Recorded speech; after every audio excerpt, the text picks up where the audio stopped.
चिपळूणमध्ये क्षत्रिय मराठा कोकण समाजाच्या वतीनं आज मोठा मेळावा आयोजित करण्यात येतोय।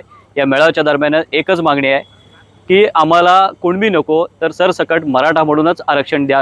यासाठी या ठिकाणी कोकणातनं रत्नागिरी, रायगड, सिंधुदुर्ग आणि मुंबई येथून मराठ्यांचे कार्यकर्ते मोठ्या प्रमाणात या ठिकाणी जमा होत आहेत। यामध्ये एकच चेहरा लक्षवेधी ठरतोय। आपल्यासोबत हा चेहरा पाहिल्यानंतर आपल्याला कळेल नक्कीच मी कोणाबद्दल बोलतोय। जरा काय सांगाल, कुठून आलात तुम्ही? मी किशोर मोरे, मी पुण्यातून आलोय। पुणे मराठा क्रांती मोर्चाचं काम पाहतो आणि सध्या ह्या मेळाव्यासाठी आलोय।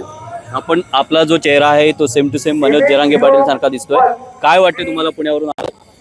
काय नाही, बरेच जण असं माझा चेहरा त्यांच्या सारखा मिळतो जुळतो म्हणून बऱ्याच लोकांची असं म्हणणं आहे, पण मी चळवळीत त्यांच्याबरोबर काम करतो। त्यांनी मागच्या वेळेस जेव्हा 17 दिवस उपोषणाला बसले होते तर आम्ही पुण्यातून रथ घेऊन गेलो होतो त्यांच्या समर्थनाला पाठिंबा देण्यासाठी।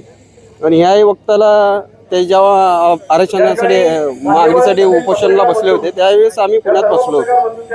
तर आत्ताचा जो मराठ्यांचा मेळावा आहे तो मात्र असा आहे की कुणबी आम्हाला म्हणून नको, सरसकट मराठा आरक्षण पाहिजे। तुम्हाला काय वाटतं?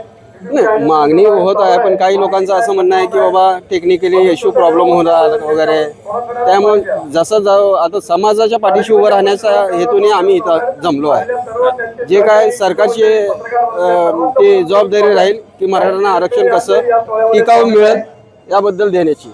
आपण जर पाहिलं तर या मेळाव्याचा एक आकर्षण आणि लक्षवेधी चेहरा मनोज जरांगे पाटील यांच्या स्वरूपाचा या ठिकाणी पुण्यातनं आलेला पाहायला मिळतोय।